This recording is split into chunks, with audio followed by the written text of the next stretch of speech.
Good morning and welcome. I will call to order the Minnesota House Commerce Committee for the morning of Thursday, February 19th, 2026. A quorum is present on this Minnesota We Love You Day weather-wise. And so the first thing that we have on our agenda today is the approval of the minutes from yesterday.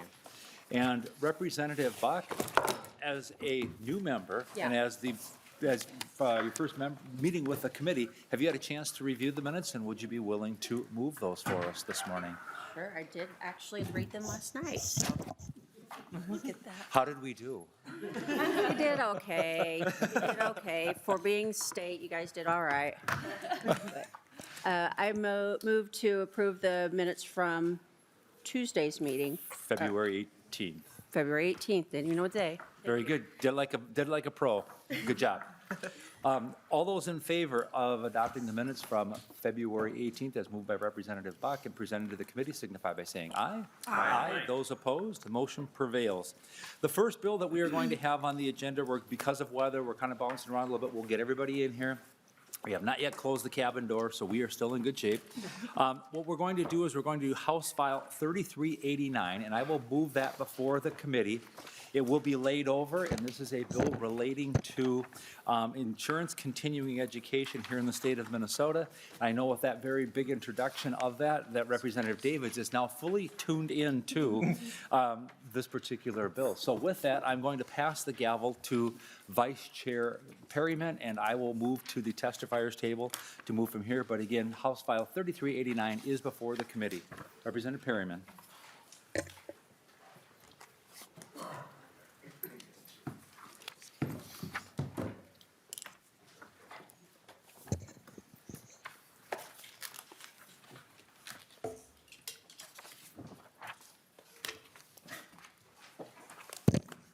Good morning, everyone. We do have the bill before us of HF 3389, and we have the bill before us from Representative O'Driscoll. To your bill, Representative O'Driscoll. Thank you, Madam Chair, members of the Commerce Committee. It's always a privilege to be able to be in front of this committee. I have a certain affinity for this committee, so thank you for being here this morning. In the state of Minnesota, regulated industries such as appraisal, insurance, real estate, and others have licensing requirements and proficiency requirements by passing a state examination. In addition to that, passing an exam and getting a real estate or insurance or appraisal license or regulatory license in the state of Minnesota, practitioners are required as well to take continuing education to keep that license. And there are various different ways that folks can obtain that continuing education. And one of the things, as we're looking to maybe try to modernize the way industries move, is considering this morning allowing those insurance producers, those folks who sell us life insurance, health insurance, property and casualty insurance for our home and automobiles, to, if they are serving on a board that, again, advances the issues of the industry and they're taking time out of their practice like they would with continuing education classes, to receive some portion of continuing education credit for the work that they do on those particular committees that they might get assigned to. We're going to work with the department on it. As we said, the bill is going to be laid over. Very quickly, within the way that the insurance continuing education works, of the total requirement for the 2-year cycle, you are required to take at least 50% of that away from company-sponsored. So your insurance company may sponsor continuing education, but 50% of that education has to be taken away from, at least 50% away from company-sponsored training that the department would approve for education. Inside that second 50%, there are different things that can be done. As I mentioned, a company may sponsor continuing education. This is where we're planning on nesting this idea, is into that other 50% of things that folks might be able to do away from their, that would be away from the company or away from the requirements under the continuing education requirement. So I didn't quite say that quite as smooth as I wanted to, but so they will be able to take some of their credit in that other bucket is where we're looking at nesting this. No one would be allowed to be able to take their entire continuing education credits by being on or serving on some type of professional board related or adjunct to the industry. So Madam Chair, with that as a setup, I do have one testifier from the industry who is a proponent of this. I'd like to call her forward if I could and have her introduce herself and provide her testimony to the committee. Madam Chair. Please, Representative Driscoll, please bring your testifier forward. Thank you. She said, go ahead and introduce yourself, state your first and last name, and then go ahead with the testimony. You got it. Welcome to our committee. Please state your name and continue with your testimony. Thank you. Lori, Lori Gubash. Want to spell Please that one? continue. Gubash. Easier than it sounds. Good morning, Chair and members of the committee. Thank you for the opportunity today to testify in support of HF 3389. Again, my name is Lori Gubash, and I am a licensed and insurance agent and a certified LTC agent and the current president of NAFA Minnesota. Our association represents insurance and financial professionals across the state who serve individuals, families, and small businesses in their efforts to achieve financial stability.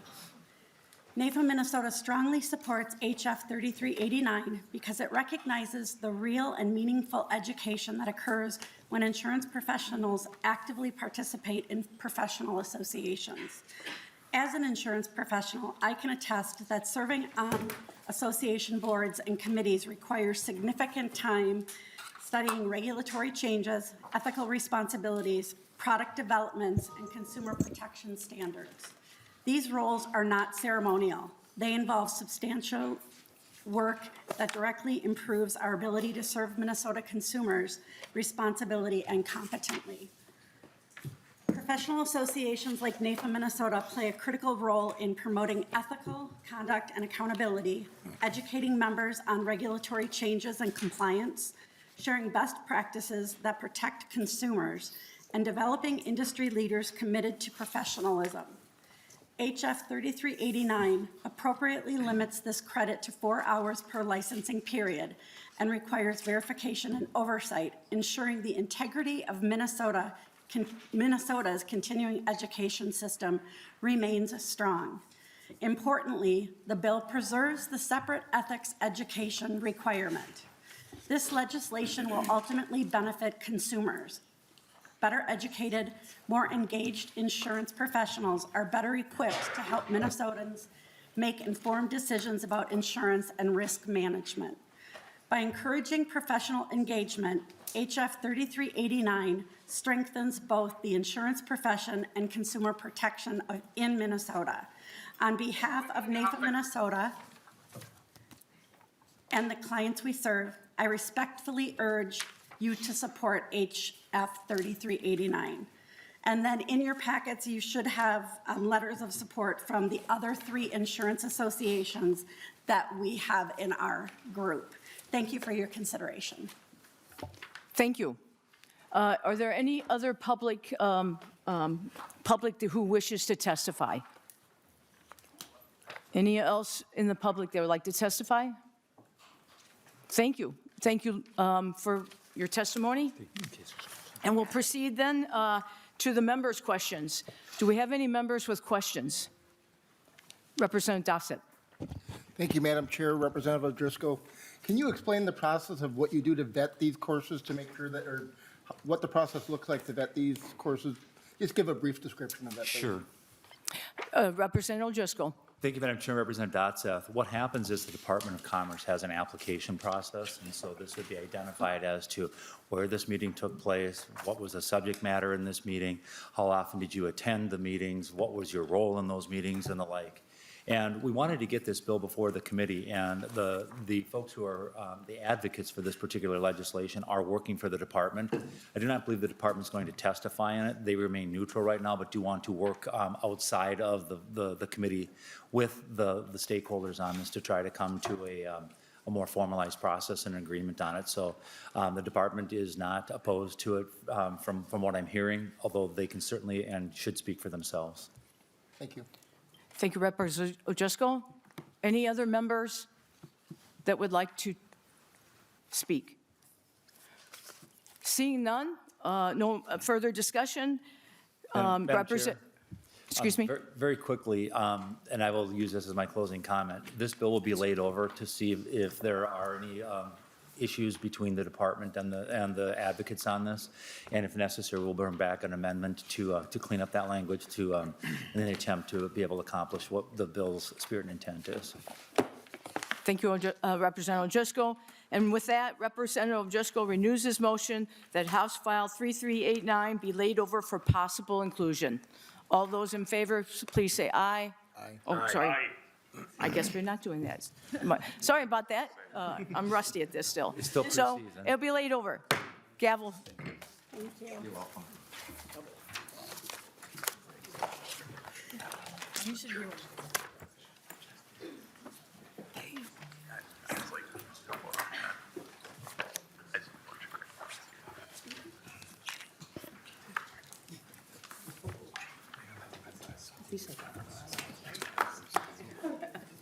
All right, the next bill that is before the committee is a bill that we had heard a few years ago, and we never had a gambling bill that we were able to put this bill in. And so I promised Representative Harder that this session, we would give her a hearing on a very interesting bill that has to do with social cards and social card networks. And so with that, here comes Representative Harder right now to the testifying table. I will move House File 357, House File 357, before the committee, and this again will be laid over for possible inclusion in an omnibus bill under consideration at some point in the future by the committee. And so with that, Representative Harder, your bill is before the committee. I do not see any amendments to the bill, so it looks like we are in good shape. Representative Harder, to your bill. Thank you, Chair O'Driscoll and members, for hearing this very important bill. Like the Chair said, I am not the original author of the bill. That was former Representative Brian Farr. And after he retired, I asked him, is there anything that you wanted to get across the finish line that didn't happen? He said, oh, yes, there is something, and here is the bill. And the bill just adds the game hasenpfeffer to the list of social skill games. The game is very popular in the area that I represent. And the game would be similar to euchre, which is already on the list. And to avoid confusion of the games, if we could add hasenpfeffer to the list, that would greatly benefit those who enjoy the game and be a great solution. And that is the bill. Chair Representative Harder, do you have O'Driscoll. any testifiers today? No, I do not have any testifiers. Okay. And again, just in the way of background, as Representative Harder said, regionally, these games are known as different things, and they certainly want to be compliant in her region. And they call it the name of, I believe she called it hasenpfeffer, to be able to be compliant and not have any issues or problems. And so she's simply asking for that game that's very similar to, you said, what, euchre? Similar to euchre, yes. Yeah. Apparently, the euchre is important to those in the northern part of the state, and hasenpfeffer is important to those that live in the southern part of the state. But very tell- similar games. Representative Harder, I can tell you it's very popular in my area under the name euchre as well. Excellent. So, members' questions for Representative Harder? Representative Katiza-Wattoon? Thank you, Mr. Chair. And I was with former Representative Brian Farr earlier this week. He was the initial author of this bill, and he has asked me to tell everyone that this bill has his full-throated support. It was initially a constituent bill of his, as I understand it. Thank you. Representative Katiza-Wattoon, if you're interested in co-authoring that bill, I suspect that Representative Harder would be happy to have you on that bill. Members, other questions? Is there anyone from the public who wishes to testify on the matter before the committee, House File 357? Anyone wishing to testify? Seeing none and hearing none, Representative Harder will give you the final word before we lay the bill over. Well, thank you very much for hearing this important bill. It's got to be the shortest bill of the session, and I just appreciate you allowing me to come today to talk about the bill. Thank you. Thank you, Representative Harder, and next time you come, I hope the weather is nicer. I agree. Thank you. And with that, I will lay over House File 357 for possible inclusion in an omnibus bill under consideration for this committee. Thank you. The next three bills are kind of the theme for the day, which is looking at some AI-related issues. And as staff and the chairs sat down and kind of looked at what can we accomplish this year. We felt that there was maybe some things that we could do in the AI world and in the technology world, as it's a strong bipartisan support to make sure that we're doing the right things. And so we have 3 bills with some different topics that the committee is going to hear today. And then we'll do some more work on those kinds of topics in the future, and there may be a couple of other bills that are coming that deal with this topic. But today we thought would be a good day to go ahead and get started with that. And I see Representative Bakeberg is here. So Representative Bakeberg, I will ask you to move toward the testifying table, sir. And I will also move before the committee House File 1434. And we're going to again lay this over for more work on the topic by the committee. And so with that, House File 1434 is before the committee. Representative Bakeberg, there is an amendment that I have in our packets to this bill. Is that an author's amendment to your bill? Yeah, I would move that amendment. Okay, I will move that for you because you're not a part of the committee. you're Just want to right. double check to Thanks. make sure that is the amendment. So I will move the A3 amendment for Representative Bakeberg to get the bill in the order that he wants on House File 1434. Discussion to the amendment, seeing none, hearing none. All those in favor of adopting the A3 amendment to get the bill in the order that the author wishes, signify by saying aye. Aye. Those opposed? The motion prevails. Representative Bakeberg, to your bill as amended, sir. Thank you. Thank you, members, for getting here on this snowy morning. And it was a bit of an interesting drive from my house this morning. But thank you. My name is Ben Bakeberg. I have the privilege to represent the communities of Prior Lake, Jordan, Shakopee, and the surrounding townships. House File 1434 requires digital pornography websites to use age verification to ensure that users trying to access that content or those websites are adults. In the past, if a young person wanted to purchase pornographic magazines or movies, a cashier would check their identification and would stop the purchase if the person wasn't an adult. The simple goal of House File 1434 is to bring that same level of protection in the physical world to the digital world, where most of this material is consumed today. We know from research that kids stumble onto pornography accidentally, and 1/4 of the kids who stumble onto the content find it on dedicated sites.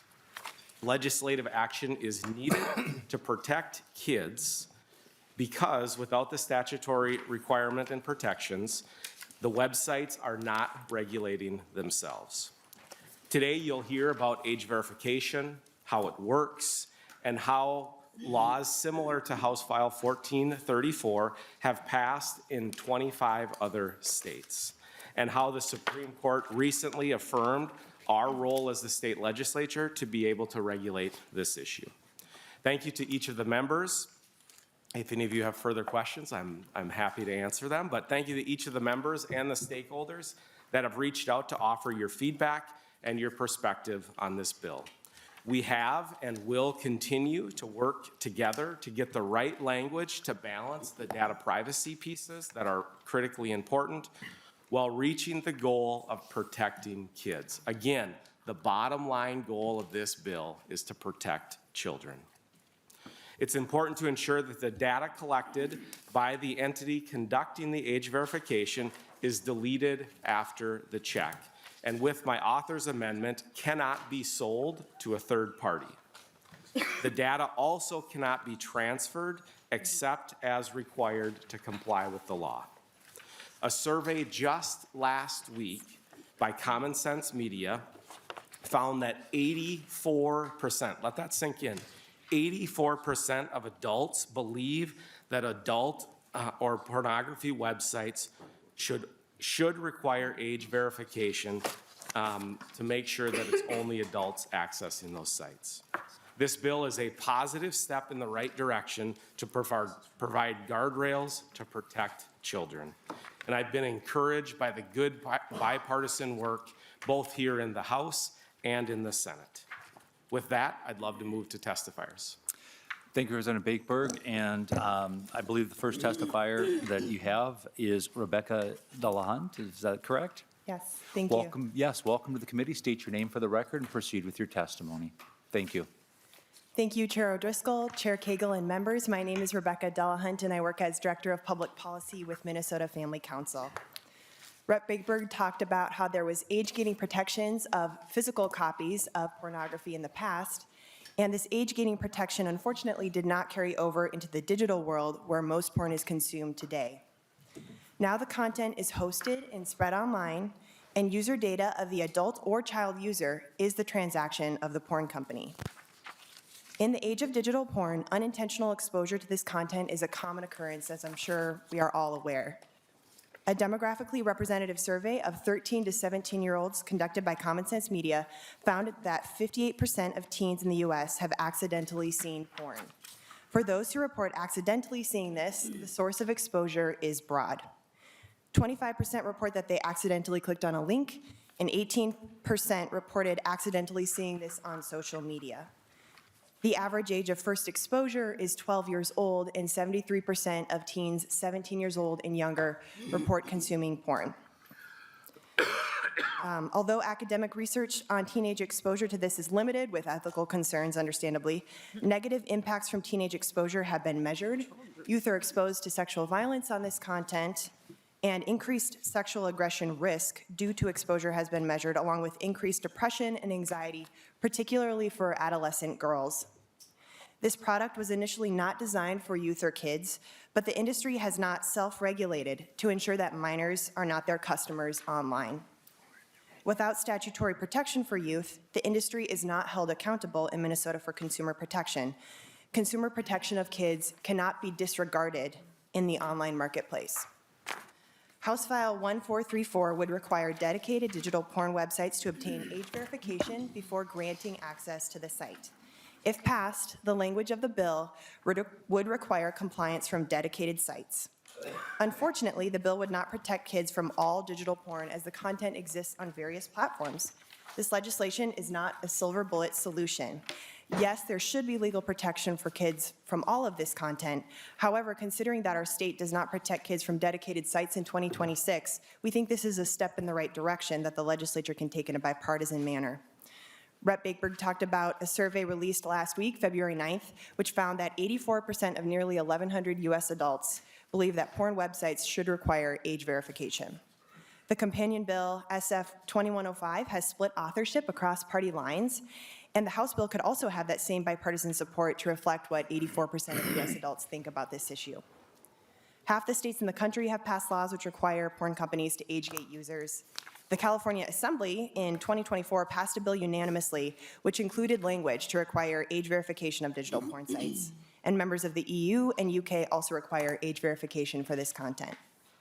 Porn companies can comply in a variety of industry standard ways. Compliance can involve conducting age verification on the site or redirecting the potential user to a third-party age verification provider to check age before signaling to the porn company whether the person trying to access is over 18 or under 18, and we'll hear more about that. We are concerned about protecting data in this process. According to the language of the bill, the entity performing age verification must, number one, delete any data collected within 24 hours after completing the process, and with the author amendment, it cannot transfer or disclose any identifying information except as to comply with the law. And thirdly, the entity cannot sell the data to a third party. I saw that opposing testimony asked, how can an individual who has gone through this age verification process to enter a website be sure that the company or website is not keeping their identity and personal information? With the author amendment, an independent annual audit demonstrating proof of compliance must be conducted and prepared for the Attorney General's office upon request. We want to thank Rep. Bakeberg for his leadership in this area and encourage members to support this effort. The state cannot abandon the responsibility of consumer protection of youth because this is the digital marketplace. Thank you so much. Thank you, Ms. DeLaHunt, for your testimony. We'll ask you to kind of stick close by in case there are questions when we get to the member discussion portion of this. Our next testifier is coming via Zoom, and it is Ian, I believe, Corby, who is the Executive Director of the Age Verification Providers Association. So with that, we will bring in Ian Corby, excuse me. Are you with us this morning? I am. Can you hear me okay? We can. There you are. go ahead and proceed with your testimony. If you can take about 3 to 4 minutes and share your thoughts, the committee greatly appreciate it. Good morning and welcome to the Minnesota Commerce Committee. Thank you. So my name is Ian Corby. It's a slightly Scottish spelling designed to fool Americans, so I apologise for that. I am the Executive Director of the Age Verification Providers Association. We have 35 members around the world, about a third of whom are based in the USA, who provide privacy-preserving ways of proving your age online. So the aim of our industry is to prove your age without disclosing your identity. And we've done over 1 billion age checks. This is now a requirement across Europe, across the UK, down in Australia for social media. It's definitely picking up pace around the world. And we've done it so far without any major data breaches because we never retain any data. That's the golden rule. The only non-hackable database is no database at all. So having checked somebody's age, if we've used any personal data, then we make sure we delete that straight away. Now, how can we do that age check? Well, obviously, the most conventional way is to find a piece of government ID, a passport, a driver's license, compare that to an image of the person to make sure the two match and that nothing is an AI fake. And then we simply pass on to the website you're trying to access a yes or a no. Is the person over 18 or not? None of that personal data is ever passed on. But there are other ways of doing this now. We can figure out your age from your email address, from your cell phone number. We could ask your bank to confirm your age. And then there are estimation methods like facial age estimation, for example, where with a quick selfie, we can estimate your age within 2 years of the real age. Obviously, that's no good to check if you've just turned 18, but for somebody as long in the tooth as me, if it estimates that I'm aged around 50, there's no chance at all I'm actually still under 18. Another estimation technique is based solely on moving your fingers on the camera, and based on how you move your fingers, it's been proven that you can tell whether somebody is over or under the age of 18 with 98% success.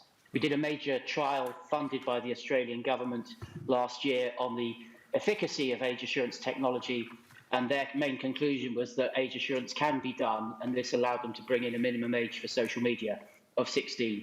Obviously, many US states are now doing this. I think about 25 for the adult industry require age verification. We have interoperable solutions where if you prove your age to one site, you don't have to repeat that process to all the other sites. You can just carry on and reuse the same age.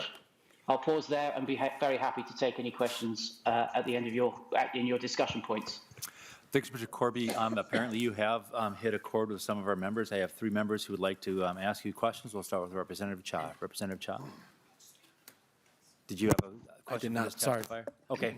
Okay, Representative Cagle. Thank you, Mr. Chair. And to the testifier, how do you ensure that they're not like using an older brother's face or, how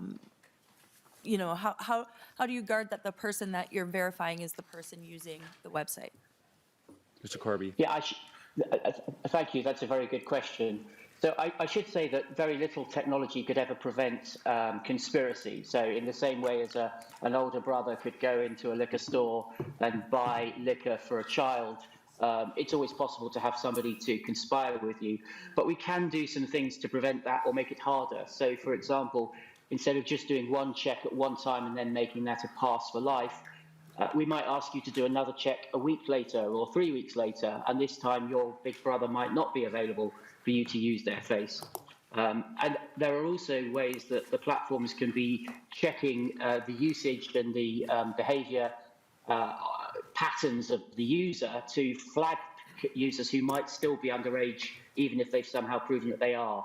So overall, we can't claim that we have 100% success. We look for what we call highly effective age assurance in the UK, and we've set the bar there at being 95% successful. So 95% of kids who are a year or two below the legal age cannot get through those checks. And if they do get through once, they won't get through a second or a third time. Sure, can I go follow up? Yeah, and then just kind of curious with the finger technology. What if you don't have all your fingers or you have a disability? How do you kind of take into account for that? Mr. Corby. This is a very good point. In fact, for all of the different methods of age assurance, some people may not have documents. Other people may be partially sighted and struggle to position their face where we need it to be positioned for a facial estimate. So we always try to offer as many different ways of age assurance as possible. The way this bill is drafted is the same way the Supreme Court endorsed in Paxton versus Free Speech, which is giving users plenty of choice. So ideally, everybody can find at least one method that works for them. And with this reusable, interoperable era we're now moving into, you've only got to find one that works for you once, and that will allow you into any age-restricted website. Thank you. All right, seeing no other questions, we'll move to the next testifier, Renee Carlson. And then after Ms. Carlson will be Catherine Myers on deck.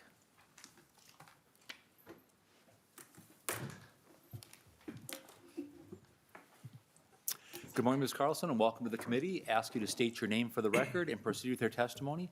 About 3 to 4 minutes was what we'd be looking for this morning. Thank you. Good morning, Chair O'Driscoll, Chair Cagle, and members of the committee. My name is Renee Carlson. I serve as General Counsel for True North Legal. Like many of you in this room, we care deeply about protecting children. And I think we can all agree that technology has come a long way since some of us were playing Oregon Trail or saving things to floppy disks. Yes, I had to get some humor and lighten up the room today.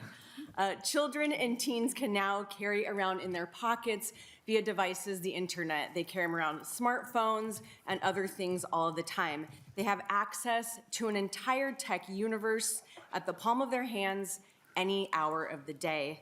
But technology has changed significantly since legislative bodies first tried to pass age verification laws in the early 2000s. The internet is much more invasive than it was then, and children are increasingly stumbling upon violent, pornographic content. Guardrails are warranted because the safety of our children is a priority, and that's the purpose of this bill. Turning to the law, I want to affirm that House File 1434 is on solid legal footing. Last year, in FSC versus Paxton, the United States Supreme Court upheld a similar Texas law requiring pornography websites to verify the age of their users before providing access. Here, the court applied the intermediate scrutiny standard, holding the Texas law does not burden speech under the First Amendment because the law only incidentally burdens adult speech, affirming its long-standing precedent that states have a specific interest in protecting children from objectionable material considered harmful to minors. The court recognized that children have a limited capacity, both neurologically and in maturity. Because of these limitations, the court affirmed that states are well within their authority to place boundaries on children that in some circumstances would not be permissible for adults. It's also important to make clear that just like the Texas law, House File 1434 does not block adult access to websites with adult content. It simply requires age verification, which the court noted is common when a law draws lines based on age. Like House File 1434, this law is simply adapting the same principle to today's technology to protect kids. We are aware of the objections raised about this bill in one group's written testimony. I just would like to inform the members that it's important to understand that many of those objections are based on legal arguments that were raised in FSC versus Paxton recently at the United States Supreme Court, and those arguments lost. The majority opinion very clearly resolves those objections, stating requiring proof of age is an ordinary and appropriate means of enforcing an age-based limit on obscenity to minors, and adults have no First Amendment right to avoid age verification. So the question before you today is not whether the bill is legal, it's whether shielding kids from a predatory industry is the right public policy decision. With 84% of adults surveyed supporting age verification, the public has reached a clear consensus. We agree. Protecting children's innocence should not be a controversial public policy decision. It's just common sense. Thank you, members, for your time today, and I appreciate your consideration of this important issue. Thank you for your testimony, Ms. Carlson, and with that, we'll bring up Ms. Myers.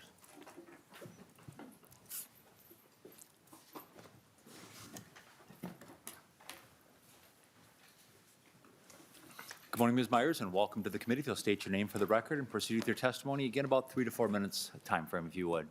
Catherine Welcome. Myers, Katherine, Myers. Good morning, Chair O'Driscoll and Chair Cagle and committee members.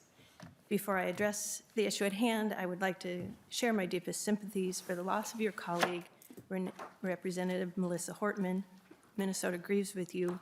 In addition, I would like to thank you for the beautiful bipartisan way that you all showed up on the first day of the session to honor and respect your colleague and our civil servant. May you have a successful legislative session, and may the spirit of bipartisanship continue. Thank you for the opportunity to speak in support of the well-being of Minnesota young people. Widely accessible, modern-day hardcore pornography through the internet, video games, and social media is a challenging topic to address. So I commend you for engaging in the conversation. I would like to note that what is referred to as hardcore porn is also commonly identified as adult entertainment. Perhaps that is a secondary bill to be written. I am Catherine Myers, the co-founder and executive director of a Minnesota-based organization, Live More, Screen Less. I founded the organization in 2019 after spending 25 years in the classroom with young people. Our mission is to support digital well-being for and with young people. So it is with that mission in mind that I come before you to support House File 1434 and also to encourage you to consider additional ways you can support the well-being of young people. In today's world of 24/7 digital access, we believe there is no well-being without digital well-being. In addition, our organization is grounded in positive youth development. That means that we recognize and understand the adolescent development stages of young people. Young people report to us, 69% of them said that they do not find the way that adults talk to them about their technology use to be helpful. So we change that. We begin by listening to them. In a recent facilitated conversation with young people, I recall a young person stating to us, "I have seen things at a young age I should not have seen." It is clear in her comment she has shame and worry for her younger self. It is in these listening sessions where young people come to understand that they are not alone in the ways they struggle with managing the weight of technology in their lives. The use and access to hardcore pornography is a difficult topic to discuss and holds a great amount of shame. The bill before you is requesting an age verification to restrict under 18 users to access these hardcore porn sites. The bill has good intentions. It is a starting point. Just as in my age, we tried to regulate cigarettes for minors, yet as a high schooler, those cigarettes were available in a vending machine outside of the pizza joint. One quick Google search, how do young people access pornography? The top headlines are as follows. Reddit, how to watch porn, bypass porn with a VPN. Cyber News, January 2026, how to watch porn without age verification in the US. PC Risk, February 2026, how to bypass age verification on porn websites in the US. YouTube, how to watch porn after a porn ban. I'm not here to stop you from passing this bill. I'm here to say it is not enough. And hardcore porn is an addictive problem that needs to be acknowledged, talked about, and addressed. According to Culture Redefined and the pornography expert Dr. Gail Dines, here are some startling data. 1 billion young people are exposed to porn globally. 1 in 3 kids see hardcore porn by age 12. 88% of porn scenes contain violent images. Hardcore porn is not a Playboy magazine of the past. It's violent, easily accessible, beyond a dedicated website like Pornhub. It is seen on video games and social media. Laws might help, but laws are not enough. Again, I am not advocating against these restrictions. Age verification introduces a barrier, but as noted, barriers have workarounds. I would like to offer conversation starters from the Culture Reframed website. They include, you cannot unsee pornography. Pornography is scripted. It doesn't represent healthy sex. Porn can trigger a range of feelings, including curiosity, confusion, disgust, arousal, and guilt. Porn depicts a power imbalance. Women are the objects of degradation and violence. Just because something is arousing doesn't mean it is healthy. I urge you to strive to value young people, to listen to them, to invite them into conversations, to reduce shame and support their journeys. I hope you will consider the bill and what you as lawmakers can do to reduce the propensity of violence against women and the easy access that our young people have indiscriminately to hardcore porn. And let us all commit to that we will do what we can so that no young person will say again, I have seen things at a young age that I should not have seen. Thank you. Thank you, Ms. Myers, for your testimony. That concludes the testifiers who have asked to testify in advance. Is there anyone from the public here today that would like to offer comment for the committee's consideration? Anyone from the public wishing to testify on the matter before the committee? With that, we'll go to member questions. Seeing none and hearing none, we'll go to member, yep. Oh, okay. Seeing none and hearing none, we'll go to member questions. Oh, sorry. Representative Cha, you were on the list. Is this, they told me you were on the list. I'll come back to you again. I'm not, but I have a question. Thank you. Go ahead. You know, I'm interested in the biometric stuff. Do you see us using biometric to like do age verification for like, you know, cigarettes and alcohol in the future? Sorry. I'm sorry. Go ahead. They were just. I'm sorry, Representative Cha. Sorry. About the biometric stuff, I'm just curious if you foresee us using that method also for purchase of cigarettes and alcohol in the future? Representative Bakeberg. Thank you, Representative Driscoll. To be very honest, Representative Cha, I am not an expert in biometrics, so I'm just focused on age verification for adult content for pornography to protect kids. That's the intent of this bill, and I am not going to wade out of areas that I know nothing about. So, Representative Cha, follow up. That's fair. Thank you. Representative Cagle. Thank you, Mr. Chair. So, you know, yeah, I can't see over here. We all agree that we want to protect our kids. And so, and I think that this, you know, the motivation behind this is good. I think just the devil is in the details, and we have to make sure that there's not unintended consequences that happen because of it. And so I do have some major concerns around some of the language in the bill. Have you requested a fiscal note on this? Because I see that there probably be enforcement, and so Commerce and the AG would probably need some support to do this work. Representative Bakeberg. so I will be requesting a fiscal note. We got word yesterday about that. So, Thank you. Representative Cagle. Thank you, Mr. Chair. Another question I had is on lines 2.2 or 2.12 and 2.13. Taken as a whole lacks serious literacy, artistic, political, or scientific value for minors. Who determines that?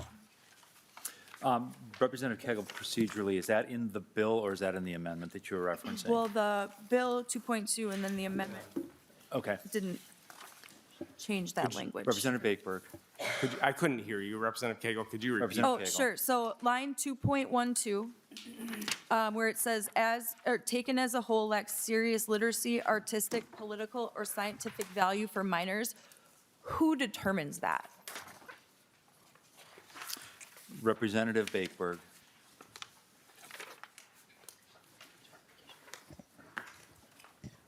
Yeah, I'll let one of my testifiers answer. Thank you. Ms. LaHunt? Yes, yep, so it's my understanding, and I might punt to my colleague here, it's my understanding that lines 2.3 to 2.13 are a legal standard that has existed for, I think, since the 90s in a court case in California about what constitutes material harmful to minors, and this is actually an exclusion because some artistic content might show nudity, but it might be explained in art history, for example. And so if there is content that is a part of educational purposes, but not, as it says, to the prurient interest, that would not be covered under material harmful to minors. Does that answer your question, Chair Chair Cagle? Thank you, Mr. Chair. No, because I want to know, like, my kid has pink hair and she's 7. Some other parent might think that that's not appropriate.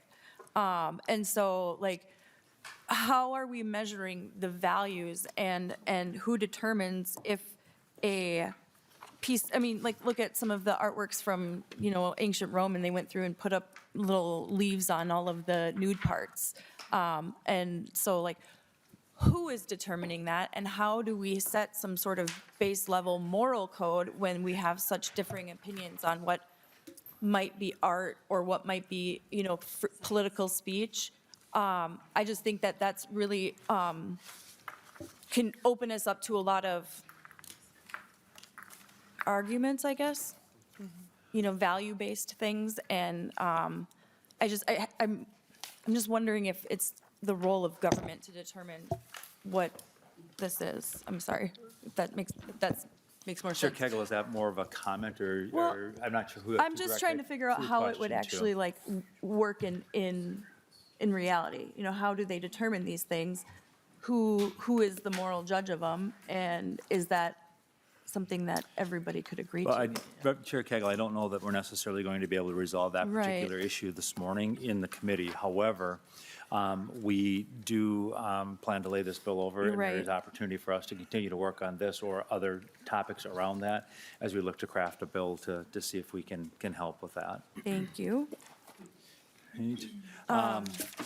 I have been told that our Zoom testifier may be able to shed some light on this. Again, I'm going to ask for some brief comments on this. We do have a number of other members and 2 other bills that we'd like to give hearings to today. So, Mr. Corby, if you could succinctly answer that question that Chair Kegel had. I believe. Very briefly, this would be a question for a court to answer, and the Supreme Court, in setting this test, which is known as the Miller test from the case which it arose from, was essentially saying that it would have to be decided based on what local community standards are, which may be different in your state than from another state, for example, but it's ultimately a decision for a court. Thank you, Mr. Corby. Final thoughts, Representative Kegel, before we move on to Yeah. other members? Thank you, Mr. Chair. I don't trust this Justice Department, and so I just have very, very reservations about some of this. So, thank you. Duly noted. Thank you. Representative Finke. Thank you, Mr. Chair, and thank you, Rep. Bakeberg. During your opening remarks, and I appreciate this, and I agree with what you're saying, that there is an underlying goal in this bill that I agree with, right? There is something happening in this bill. I mean, just like, people don't have to take me at my word because of who I am, because they often don't. But in this committee, I've made it very clear who I am. I put this in the category of some of our liquor bills. Like, I do not want people to have access to things that do harm to them when they are young. And I use this as a precursor because a lot of terrible things are said about me and what I believe and what I want. And I want to support the basic part of this. But above that, I want to talk about some of these bills. You mentioned 25 other states have bills like this, and those bills are not used to do that. Right, these bills are very specific. I mean, they used to do that, but they're also used to do an entire another category of work. And you mentioned the Paxton case, and the AGs in many states are very clear about that. They're almost jubilant about being able to use these laws to ban young people from accessing content that could be educational if they are queer. And you're a principal. You have LGBT students in your school, and we also know that they're not receiving sex education for queer kids. We know that prurient interest could be, for many people, the very existence of transgender kids. More and more people are saying there simply are no transgender kids. To transgender kids, that is a problem. And if the law like this, which is pretty clear here that there's a lot of ability to define what is prurient and what lacks value, I want to know directly, like, can we get this bill to a place where we can agree we will not use this against content that is designed for people under 18 to educate them about themselves, their lives, their community? Because you have a list of things in here that I want children not to access. but I know how attorney generals are using data requests to get young people's names who are accessing transgender content. We can say that's not going to happen, but we see it happening. So we, in Minnesota, we protect everyone, and I just want to know from you, from the people who are behind this bill, this is not a weapon to penalize trans kids or LGBT kids once we have a different attorney general in that office. Representative Bakeberg. Yeah, thank you, Representative Finke, and thank you for wanting to work together, 100%. Because whether it be in my professional role as a school principal, whether it be as a state representative, my goal, and I think everyone in the room's goal, is to protect kids and to make sure that we're supporting all kids. Kids are moving through a process of growth and development, and I want to come alongside kids and make sure that we're supporting kids to grow into the person into who they're created to be. So I am deeply committed to doing whatever we can do to make sure, and I think going back to the underlying intent of the bill, the goal of the bill is to protect kids from going to dedicated sites. We have that 33% or that 1/3 threshold to make sure that we're catching the sites that we need to be addressing. So Representative Finke, I would love to work more on this and work together to be able to meet the underlying goal of the bill to protect kids. Very good. Just another quick follow-up. Go ahead. Real Yep. quick. I appreciate that, Representative, and I believe you, right? And I take seriously the idea that we can work together. I think that there are people involved in this who are eager to use it against the communities that they are trying to erase. I'm just going to be honest about that. And if we can figure out a way to do one thing without like a description of an act, right? That's a pretty broad standard for us to make sure that kids can access, especially if you are an LGBTQ kid who will receive 0 sex education in your school. And I mean their school, but I mean specifically your school too, right? We don't teach that. So we need to make sure we're doing something useful and not something explicitly harmful. Thank you. Representative Hewitt. Thank you, Mr. Chair, and thank you, Representative Bakeberg, for bringing a good bill on this. I mean, with the exceptions that we heard here, which I agree with. One of my concerns, and Chair, if you'll give me a leniency here, I know this goes into more public safety and judiciary, which I see the bills being laid over, but the enforcement of this concerns me. I mean, this thing that we're talking about here, that we're going to continue to talk about, is like an animal. It doesn't see state boundaries. It goes everywhere.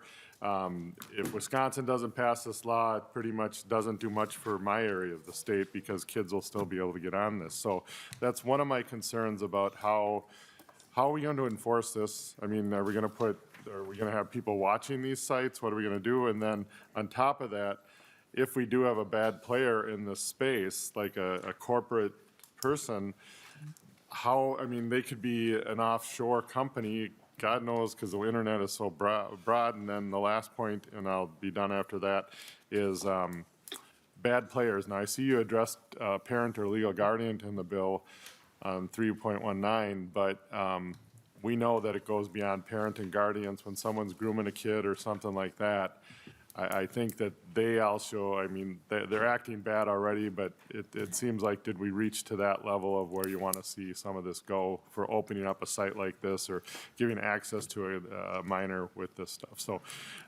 thank you, Mr. Chair, and I was wondering if Representative Bakeberg can give a little bit of insight on that. Thank you, Representative Hewitt. Our next member question comes from Representative Katiza-Watum. Sorry, I thought Representative Bakeberg was going to address that. Thank you, Mr. Chair. So I think that this is really worthy of discussion, Representative Bakeberg, and I appreciate you bringing it forward. I have a question regarding the definition of commercial entity on lines 1.11 through 1.13. So included in that section is corporation, partnership, LLC, limited liability partnership, et cetera. And so some nonprofits and educational organizations are, like, they kind of fit the IRS definition of a corporation. And I'm just curious if those nonprofits and educational organizations could be exempt from this particular legislation. Representative Bakeberg. That's, I can try to. Ms. So- Delahunt. Yeah, thank you. So I think the bill applies to websites where a third of the content viewed falls under that definition of material harmful to minors.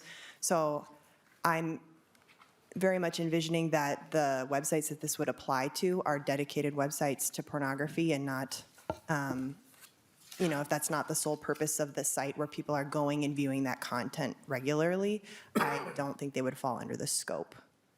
Representative Katiza-Watun. Thank you, Mr. Chair, and thank you for that clarification. I guess, I, as a member, have been a part of debates on the House floor where people have, not used a prop, but referred to a book that might have been provided by a nonprofit organization and had some images that people found to be harmful to minors, which, again, when we don't know who is creating the limits that the Chair Cagle referred to earlier, I think it just is a lot of gray area. So I think we do need some additional clarity. As a breastfeeding mother, and who breastfed for 2.5 years of my child's life, like La Leche League may have some descriptions and depictions and images, particularly in line 2.2 of intimate parts that include a partially or fully exposed nipple that are not meant to be sexual in any way, shape, or form. Although I will note that, Pornhub has all sorts of different videos on their site. You just have to click yes or no, I'm 18 years old, and there's all sorts of breastfeeding stuff on there. I've done some research.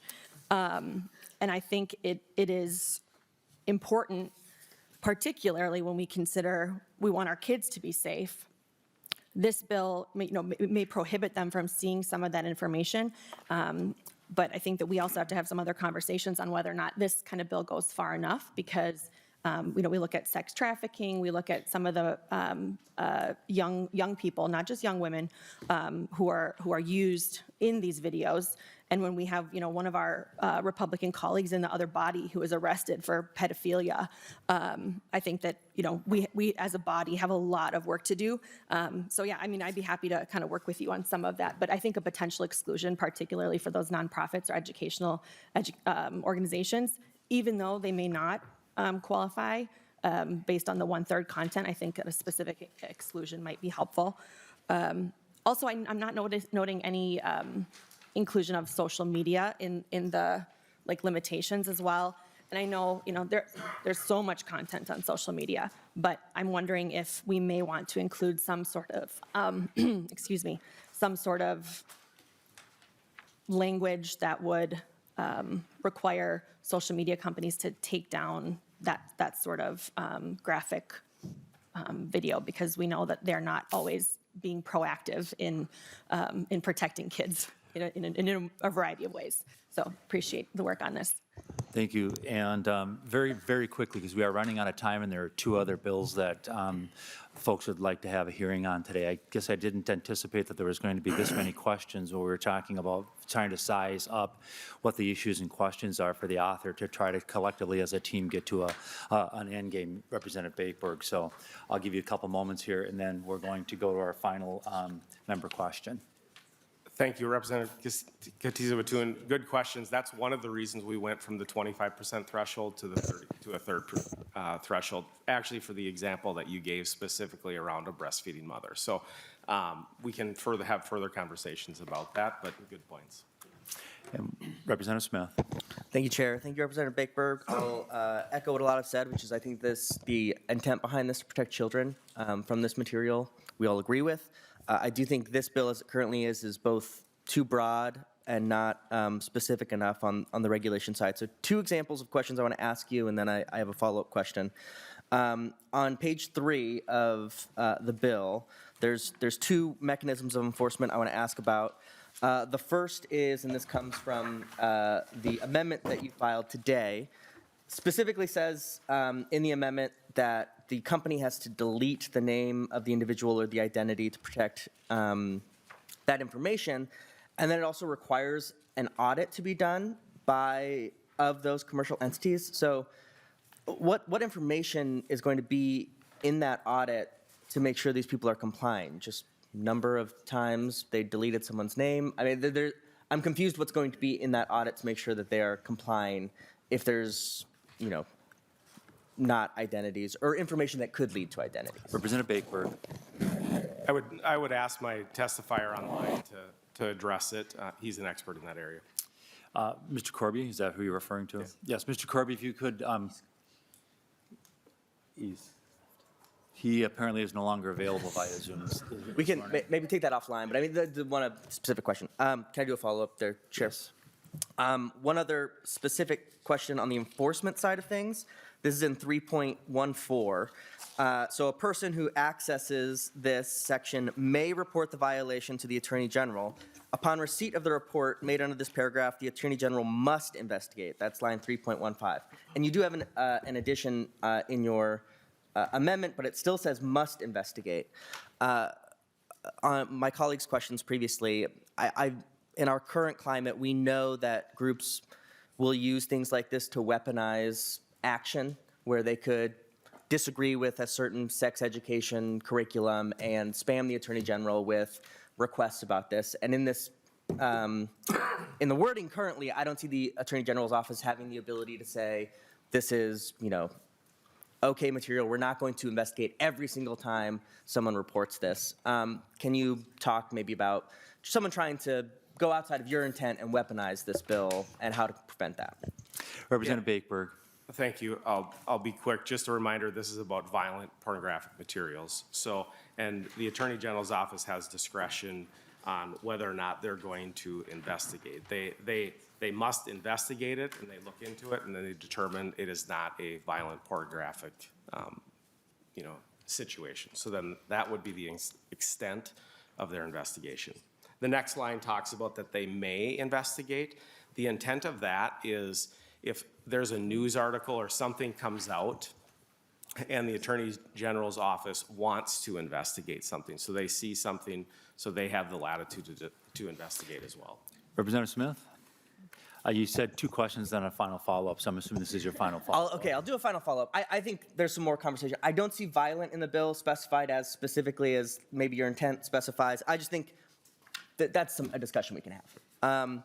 My final thing that I wanted to talk about just in this bill generally and about protecting children, the court case in 2025 that brought this series of bills about, Free Speech versus Paxton, did find that this bill does impinge slightly on the first right, or the free speech rights of adults, but that it was worthwhile to the state to impinge slightly to protect children. That was the finding of this court. Do you know what the leading cause of death for minors in the United States is the last 20 years? I'll answer because we don't have time. It's firearms. And we hear time and time again that we cannot impinge on the Second Amendment rights for the safety of children. And so while we're talking about the safety of children and passing laws to put in place some impingements on rights to protect our children, I think we should mention that time and time again, we have tried in the leading cause of death for children to put in common sense legislation like age verifications and have been stonewalled. So I think it's worth talking about in the context of this bill that we should be for protecting children in all aspects of our society. Thank you, Representative Smith. Although that is not within the purview of our committee, thank you for that, thought that you shared with us. I have no other member questions at this point. Representative Bakeberg, I will give you like 20 seconds to wrap up so we can move on to other bills that are before the committee today. Representative Bakeberg. Thank you, members, for a good discussion.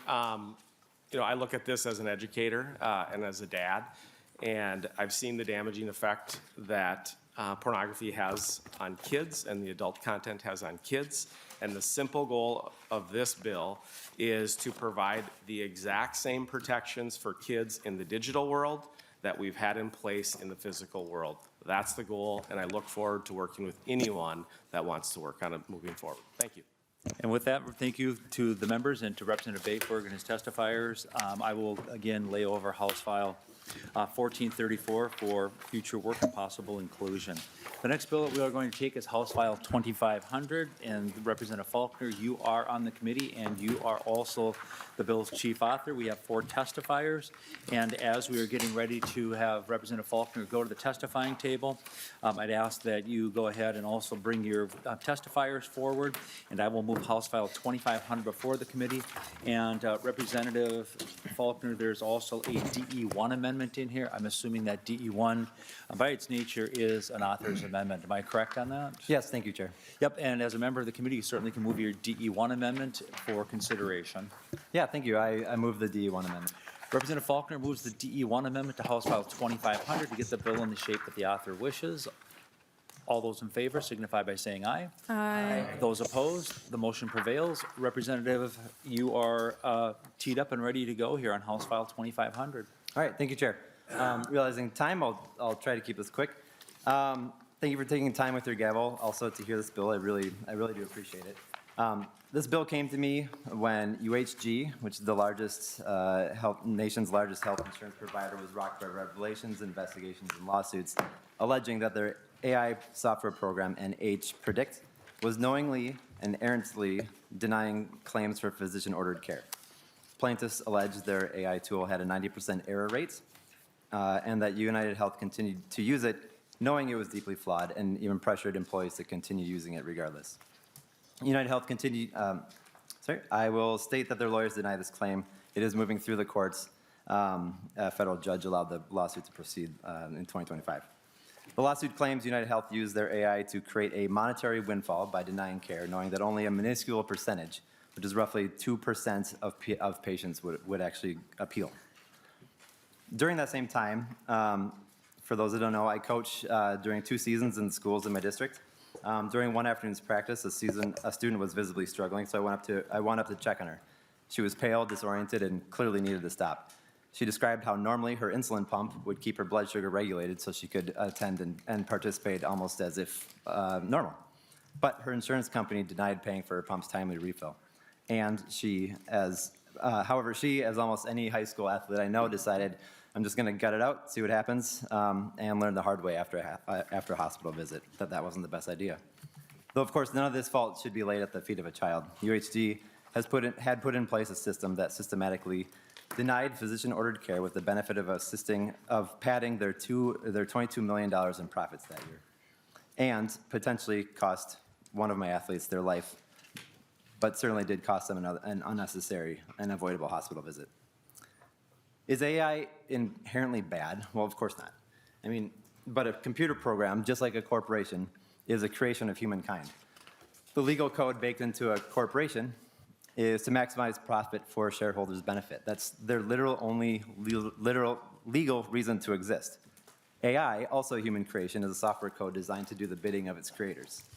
Whether the software is operating correctly or not, the ramifications happen at scale given the massive and rapid adoption. Major corporations are utilizing the potential to streamline processes to maximize shareholder value. AI done right can have tremendous benefits. And with regards to pre-authorization requests, AI can be used for good, and that's what my author's amendment sought to reflect. It can speed up paperwork processing time, scan forms to make sure they're filled out correctly and completely, be used to standardize paperwork and systems across the board, etc. Used right, AI can and does move prior authorization requests forward faster, delivering the results both doctors and patients want, need, and expect. However, there is growing concern about continuing to allow health insurance companies to leverage AI in making adverse decisions regarding pre-authorization requests. This has resulted in an unacceptable number of flawed results, such as the one that happened to one of my student athletes, and apparently enough other patients to spark an investigation and lawsuit landing on the front page of major newspapers across the country massively decreasing the stock value and profits of the largest insurance company in the country. I also do feel, though, that it's important to acknowledge that healthcare is not just a business. It's a deeply human endeavor. The decisions made about patient care, treatments, and interventions impact real lives, including everybody in this room. Relying on algorithms to dictate who receives care can strip away the nuanced understanding that medical professionals bring to the table, an understanding that goes beyond mere data points.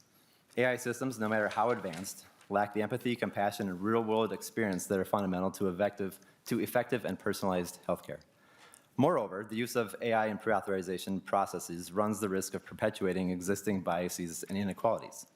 AI systems learn from historical data. They're trained on what we know now to solve a problem or to work forward. AI systems, but this can reflect systemic biases that's in that data set right now. For example, Black and brown and indigenous women are twice as likely to die from complications during pregnancy. When insurance companies use these algorithms to deny coverage, that data set that led to those results potentially is baked into that system. They may unintentionally reinforce these disparities in healthcare access for marginalized groups. When the system is unable to learn the moral ramifications of decisions that are baked in, that went into the decision-making process, they're not going to be able to correct for the future. The lack of transparency surrounding AI decision-making makes it nearly impossible for medical professionals and patients to appeal adverse decisions, and the very essence of patient-provider relationships is stripped away. These relationships are built on trust, communication, and shared decision-making, and a human-to-human understanding of the ramifications of an incorrect diagnosis or treatment plan. If an AI system becomes the gatekeeper for necessary medical care, it diminishes the relationship between patients and their healthcare providers. Patients lose faith in a healthcare system that prioritizes efficiency, cost savings, and shareholder value over personalized care. They face insurmountable obstacles to attempt the appeals process. They're required to pay for expensive life-saving treatments while trying to navigate that same process out of pocket, hoping to get reimbursed someday, or are too often times forced to forego treatment altogether. A majority of patients surveyed reported their conditions significantly worsened as a result of the delayed denial initiated by the AI-driven system. As a reminder, it's alleged that 90% of denials were wrongly issued, and that only 0.2% of patients went through the appeals process. More than half didn't even know that they had the option to appeal, should they have had the time and resources to initiate and track the process to conclusion.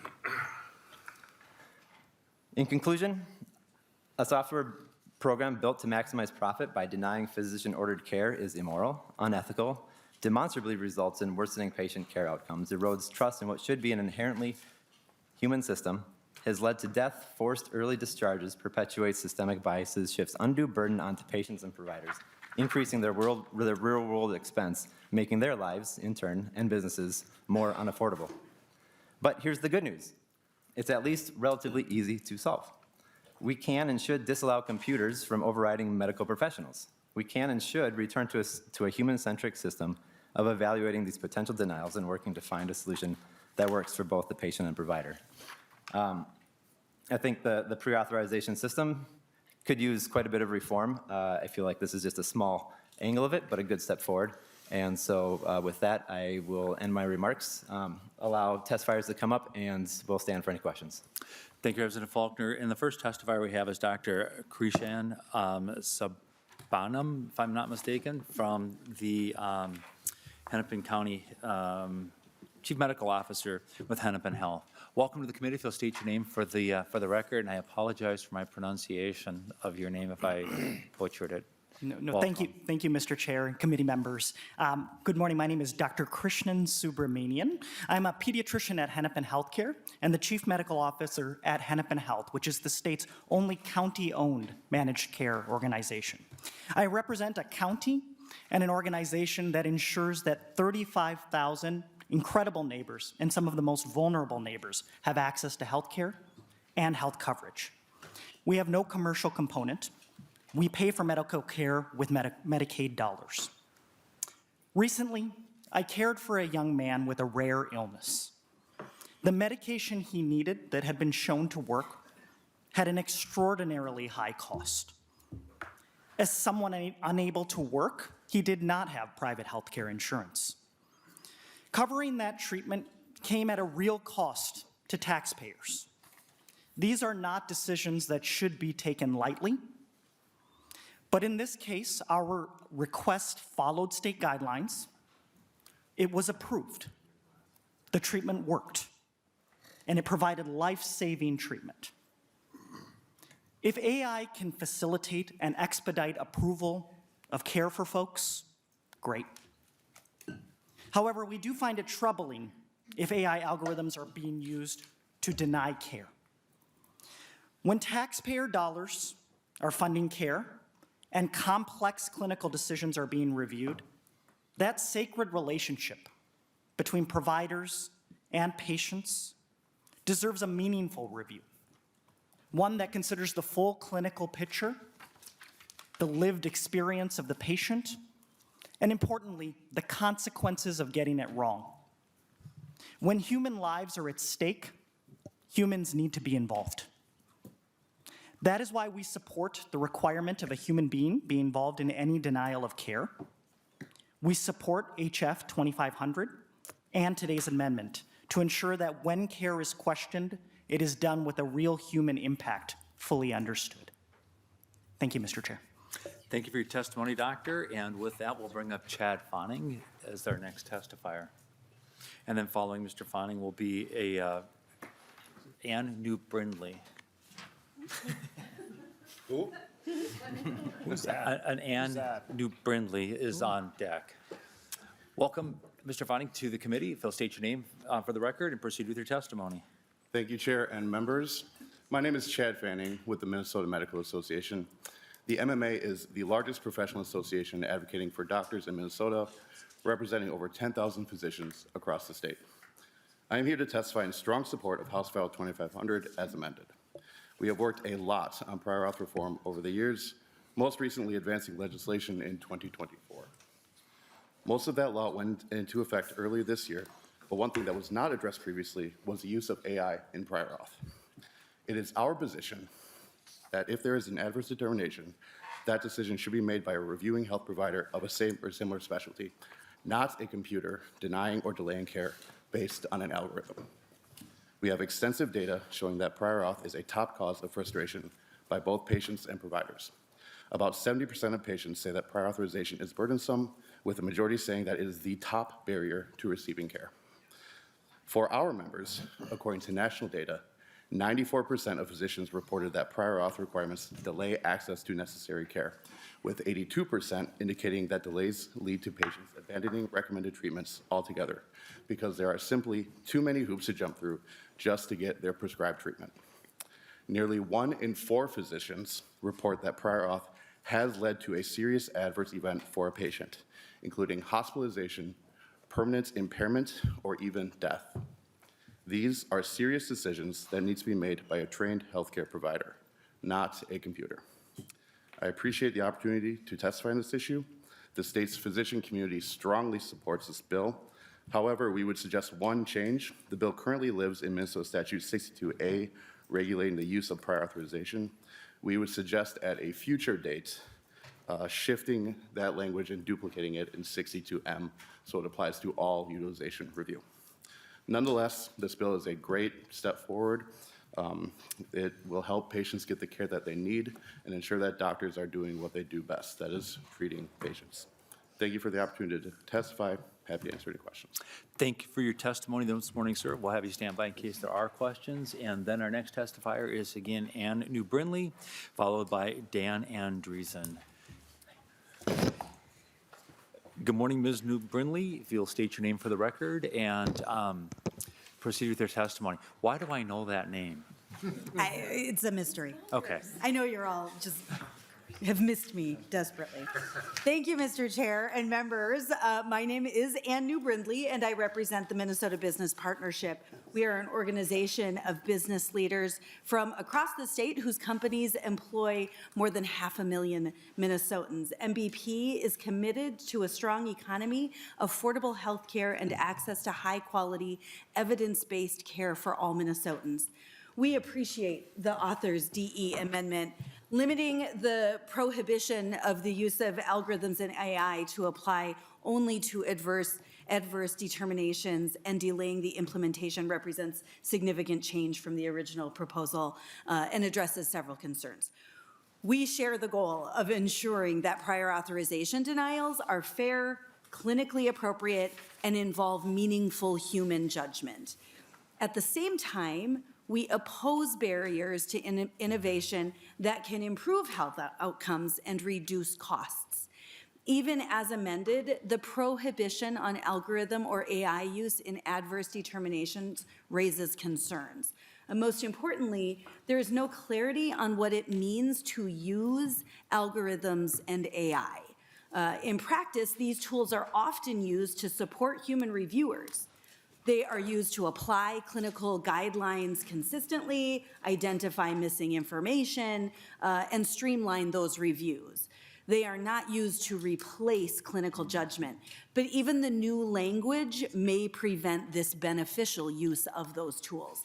Now, I want to acknowledge Representative Falconer's opening comments that I think clearly indicate that it is not your intention to limit the use of those tools in those ways, but you all know that I'm a stickler for words and language, and the language as it is written does not reflect that and has serious concerns.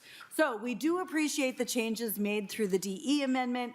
We also remain focused on ensuring that policies protect patients while allowing innovation that supports access, affordability, and better health outcomes. Thank you, Mr. Chair. Thank you, Ms. Nubrindley, for your testimony, and Mr. Dan Andreessen will be the final testifier that we have for our pre-logged list. And again, if there's anyone in the audience that wishes to testify in this matter, go ahead and identify yourself right now. We'll get you in queue. Anyone else wishing to testify? Mr. Andreessen. Mr. Chair, members of the committee, my name is Dan Andreessen with the Minnesota Council of Health Plans. We represent Minnesota's nonprofit insurers, which includes Blue Cross Blue Shield of Minnesota, Health Partners, Medica, and Sanford Health Plan. First, I want to thank Representative Falconer for reaching out to us to talk about this bill. We've had some construction conversations over the past year. AI is a promising technology that is being used to speed through administrative processes that humans can sometimes do, but not as efficiently. Everyone within the healthcare space is using AI. It's not just health insurers, it's also providers, hospitals, drug companies, device manufacturers. Everyone is using it in certain different ways. And health plans do use PA in order to speed up processes. But just like any technological tool, there is a limit to how you use AI, and it doesn't necessarily replace humans in some situations. And that includes adverse determinations. It has been standard practice for all of our plans that making an adverse determination is done by a licensed provider, physician, or pharmacist. We also must follow Minnesota Statute 62M.09, which also makes these requirements that a licensed provider make these final determinations. However, we know that as AI technology continues to advance, there's concerns about how it's going to be used, and we appreciate that the language is being used to limit the prohibition to just adverse determinations. This will allow health plans to continue to use this technology to speed our approval process, and we're using this technology to get us to a yes as fast as possible and not to a no. Thank you. Thank you, Mr. Andreessen. That again wraps up those who have signed up to testify, and there was no one identifying themselves wanting to be testifying before the committee. Member questions, I have none in the queue. Is there anyone that has a burning question that would like to leave the last 20 minutes for Representative Hanson for her bill? Representative Smith. Thank you, Chair. I'll be brief. Thank you, Representative. I think this is a great bill. I am from Rochester, a global hub of medicine, so I want to speak out with the group in the medical community that doesn't normally get a loud voice here, and that is medical residents. I have spoken to many who the mountain of digital or physical paperwork that they are buried under because of prior auth rejections. And they are the medical professionals who have to go through that and fight for their patients to get the treatment that they need. I was just talking to an ophthalmological resident who visited me yesterday, who talked about how much prior auth rejections she was working on. And she specifically mentioned, which I think is interesting in this discussion, she noticed when some of her patients were turning 85, their glaucoma medication was kind of consistently being denied. And she didn't have a reason for that. And I said, you know, we have a bill tomorrow that I think might account for this, where a computer has, a statistic or actuarial data that says at 85, this medication maybe isn't good. And so instead of consulting, it's just automatically rejected. And you could see her face sort of brighten up and say, yeah, that makes sense. That's why I'm spending so much time in paperwork and not advancing my professional skills so that I can be a healthcare leader in the future. So I think this is a great bill. I'm happy to be a co-author here, and I know a lot of my constituents who are medical residents will be very excited to hear that something like this is going through the legislature. So thank you. All right. Again, no other member questions at this time. Representative Falconer, as we did with House File 1434 as amended, we're going to lay that one over. We also are going to lay your bill, House File 2500 as amended, over for possible consideration by future action by this committee. Thank you for your time. All right. Thank you. And Mr. Chairman. Representative David. Thank you, Mr. Chairman. If I could, I'm seeing a troubling trend in this committee right now, and I think we need to stop it right now. Comments were made today about that you don't trust the Attorney General. Well, I don't trust our Attorney General either, but I think we're probably talking about a different Attorney General. A member of the other body with talking about pedophilia. We're talking about gun control in the agenda here. I don't see anything about gun control. Yesterday was unrig the system. That's about as clear as my fair share. I chaired this committee for 6 years. I've been on it for many, many years. And I don't like these little cheap political shots going on in commerce. Take them to your other committees. Go to education, go to health and human services. Knock yourself out. But not commerce and not taxes. Taxes, it's certainly not tolerated. But these little cheap shots that are kind of working their way in here don't help us whatsoever. So just take that in consideration if you would. Thank you, Mr. Chairman.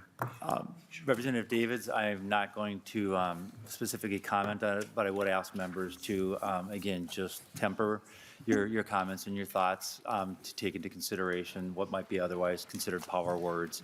And I don't need to get into a debate whether we're parsing words at this point, because we do have one other bill that's available here for us today. And so I'd like to move House File 1600 before us and ask Representative Hanson to come forward. 1606, excuse me, 1606. And Representative Hanson, you are going to be the new author on a bill that was originally introduced by Representative Stevenson, who is no longer on this committee and has other duties in your caucus. And so first and foremost, let me tell you, welcome to the Commerce Committee. Glad that you're able to join us. And again, you are a member of the committee, and so I have 1606 before us, which again, like the other bills today, will be laid over for possible consideration. There's a DE1 amendment. I'm assuming that DE1 is your author's amendment. Is that correct? That's correct, Chair. As a member of the committee, you can go ahead and move the DE amendment. We will be done by 10 o'clock with this bill, given the nature of the types of bills we had today. Appreciate the discussion, but again, trying to be courteous of everyone who attended today on this snowy day. So with that, if you'll go ahead and move your DE1 amendment. Thank you, Chair. I would like to move the DE1 amendment, please. All right, Representative Hanson moves the DE amendment to House File 1606. All those in favor of the DE1 amendment to get the bill in the form that the author wishes, signify by saying aye. Aye. Those opposed? Representative Hanson, the bill is in the form that we, I should say that you would like to have it before us in the committee. So proceed with your testimony. Thank you, Chair, and thank you, members. I'm excited to be on the Commerce Committee, so I appreciate getting to present this bill so early in the session. I think it's a really time-sensitive and important issue. I want to start by just saying a few things before we get into the bill. The information that is covered in this bill is quite graphic and disturbing, and it may be particularly disturbing for anybody who has experienced the tragedy of sexual violence or gender-based hate crimes. I also want to name that sharing stories like what you'll hear today on a public stage like this takes an incredible amount of courage and strength and support, and so I want to thank our testifiers in advance for allowing us to go on this journey with you as you advocate to create change so nobody else has to endure, hopefully, what you've already endured. So thank you for allowing us to join you on that. Moving on to the bill. AI technology can be used for good in a whole lot of ways, but it can also be used for harm.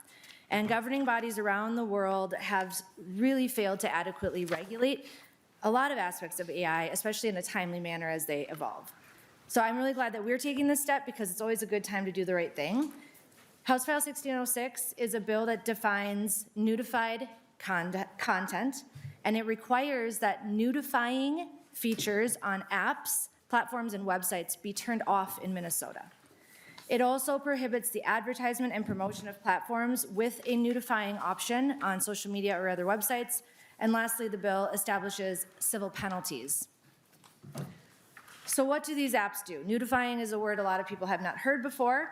Nudifying or face swapping features allow and enable users to, among other things, create unauthorized deepfake porn and other sexually explicit content, including child sexual abuse material, also known as CSAM.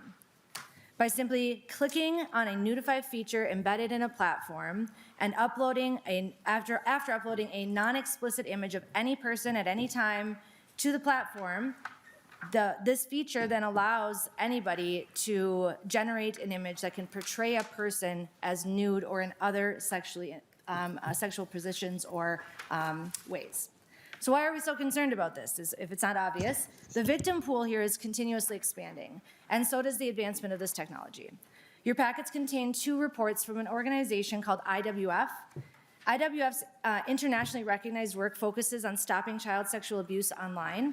And I want to specifically direct your attention to page 12 of the October 2023 report, where IWF lines up some non-sexual images that just depict how rapidly photo generation by AI technology is advancing simply between February of 22 and May of 23.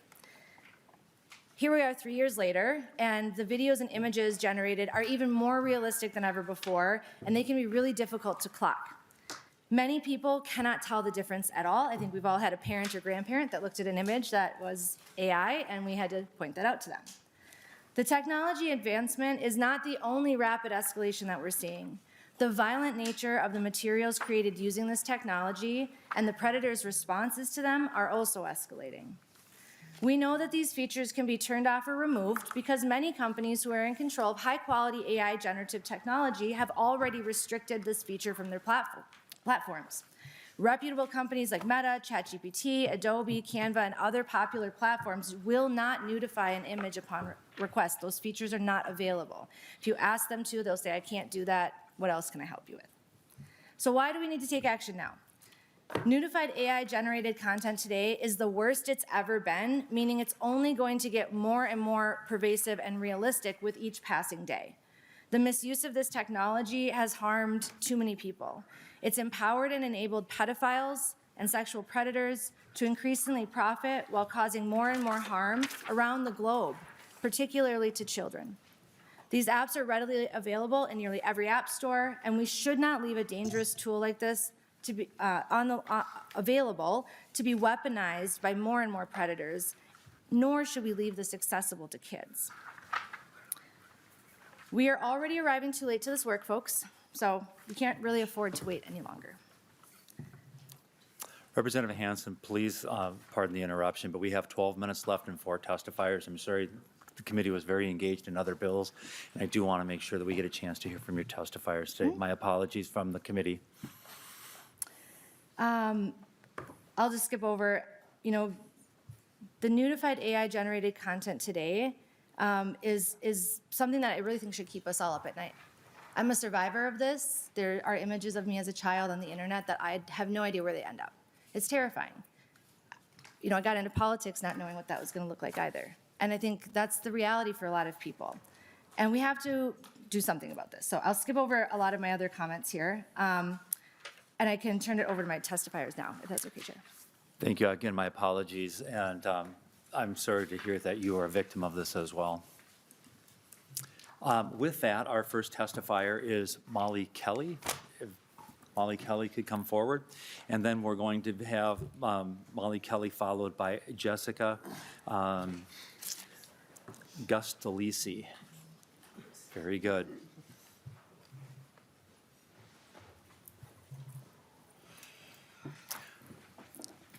So Ms. Kelly, if you will go first, and then again we'll be followed by Ms. Gustolisi.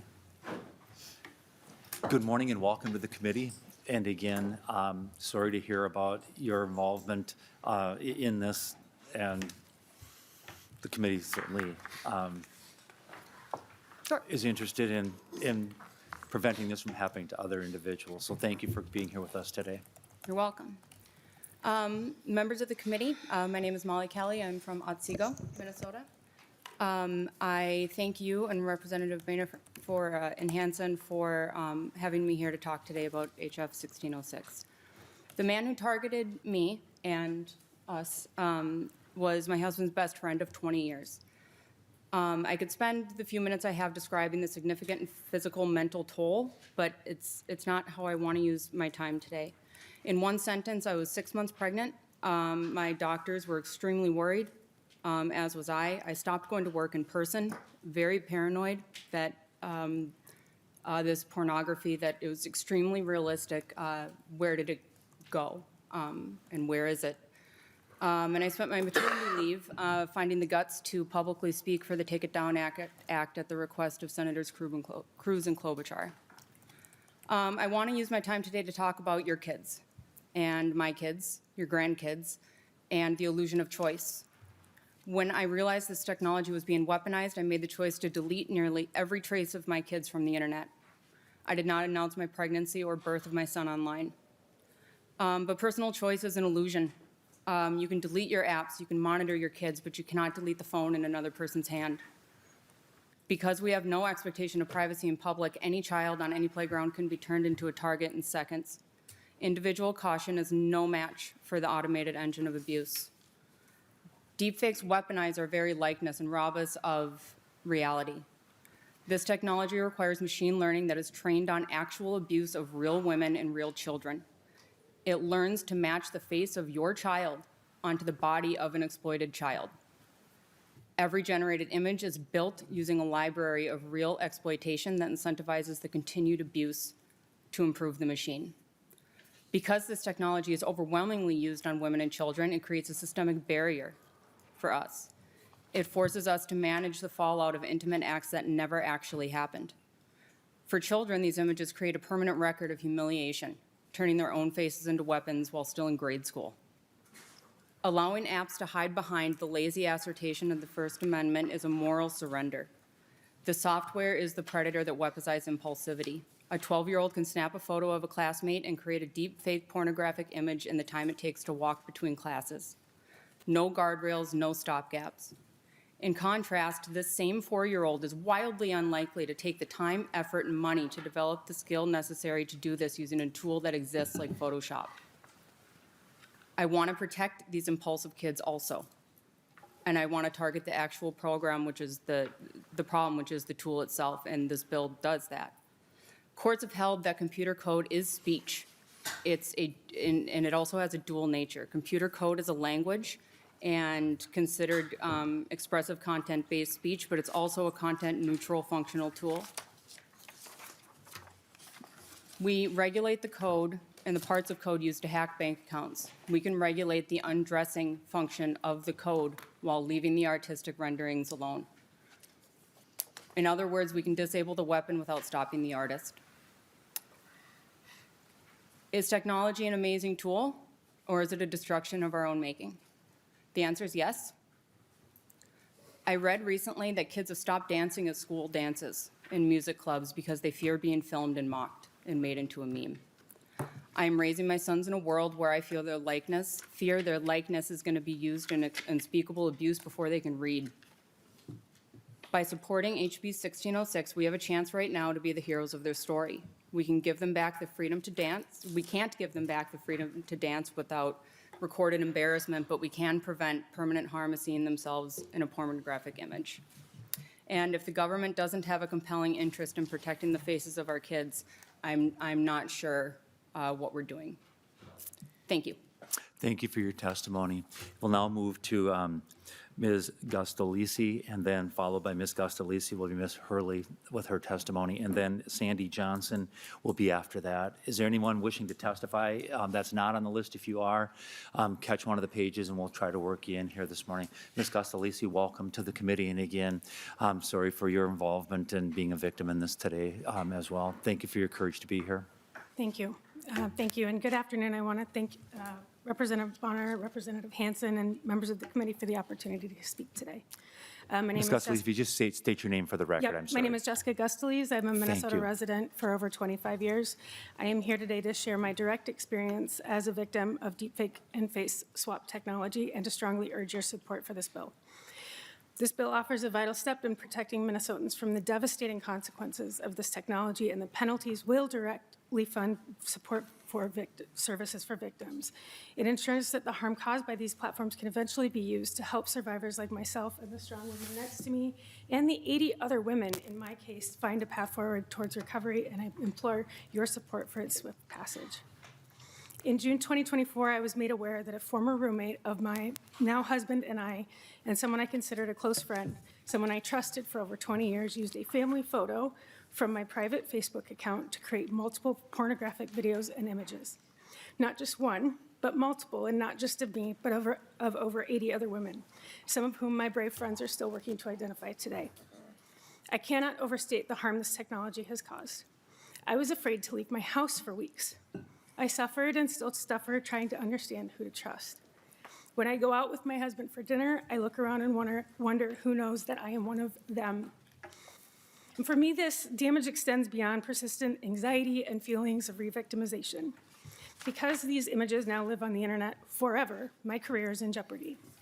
Not knowing if or where these images have been distributed, I had to contact my HR department to let them know what happened.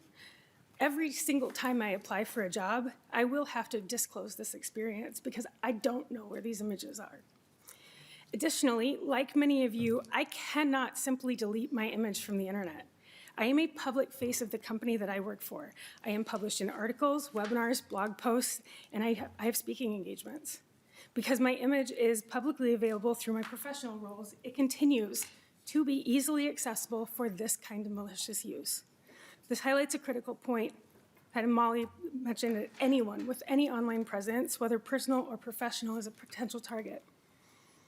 Shortly after learning of this violation, I was invited to speak at an international conference. Day one, in a room full of women supporting women in technology, supposedly a safe place, a camera shutter clicked. I'm sure for pictures for the conference website. But in that one moment, in that shutter click, I was not just in that room full of women supporting women, I was also sent to the very darkest corners of the internet with one shutter click. I also ended up back in my hotel room with a panic attack. The ease with which these non-consensual images can be created and disseminated means that no one is truly immune. The internet is forever.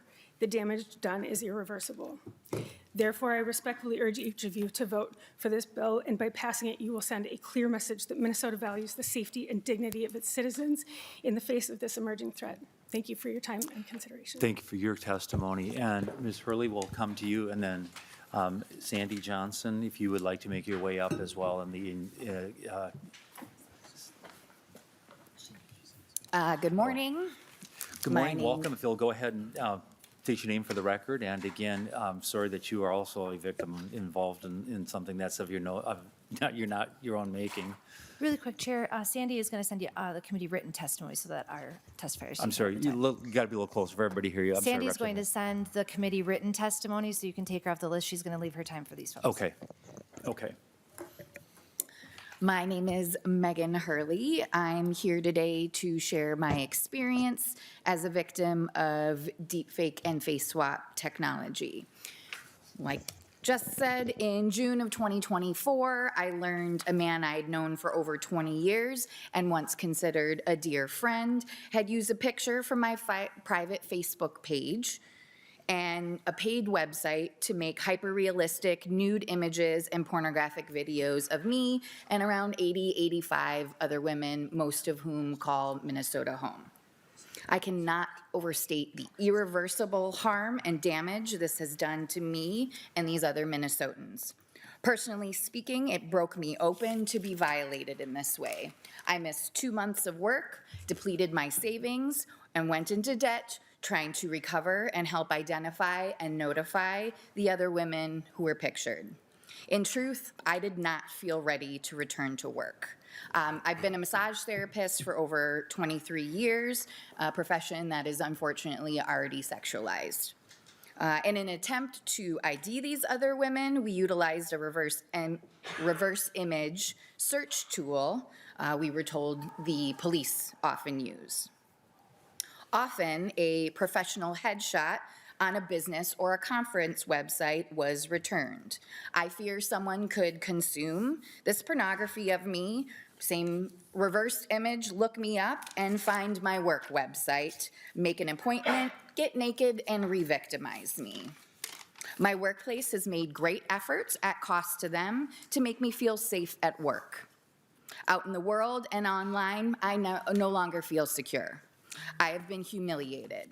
I have never taken or exchanged nudes. However, because of this easily accessible technology, there are convincing graphic images and videos of me online for forever, and I have no idea where they are. I have reported this and turned over the evidence to both the MPD and the FBI, but unfortunately, as law currently stands, there is no path to justice for us. The Take It Down Act, a rare instance of bipartisan cooperation, isn't enough. The Take It Down Act still allows the creation of this abusive material. It is too easy for one person to use their phone or computer and these face swap tools to create convincing synthetic pictures, GIFs, and videos of you, your family, your children or grandchildren. I do not understand why this technology needs to exist and find it abhorrent companies are allowed to make profits in this manner. I ask for your support of HF 1606 to hold these companies responsible and prevent harm to other Minnesotans. Thank you. Thank you for your testimony. Members, we are going to give Representative Hanson a chance to wrap today. And as we said at the beginning, we're laying this bill over, and we're going to be doing some more work on AI topics. And we'll take member discussion if there is any at a future point in time with our conversation, because we do need to end so that the next committee can get in here. But Representative Hanson, before I give you the final comment, remember, members, if you'll pull your paperwork out and organize your folders, it just helps our staff, as I mentioned yesterday, on this. Representative Hanson will give you the final comment today. Thank you, Chair. And this bill will need to go to judiciary, so if we want me, I can come up and answer questions at another time if we get a chance to re-refer it, so that we can keep this bill moving and hopefully make it become law this year. So members, I'll just wrap up by saying, the dark reality of the world that we live in is that child sexual abuse material and other sexually violent AI-generated material supports one of the most profitable supply chains of commerce that reaches around the globe. And the Nudify feature that this bill seeks to ban allows predators to create content in mass to further increase their profits. And we can do something about it. So I hope you'll join me in helping to shut this down and make the internet maybe a little bit safer for all of us. Thank you, Representative Hanson. And members, with that, we are adjourned.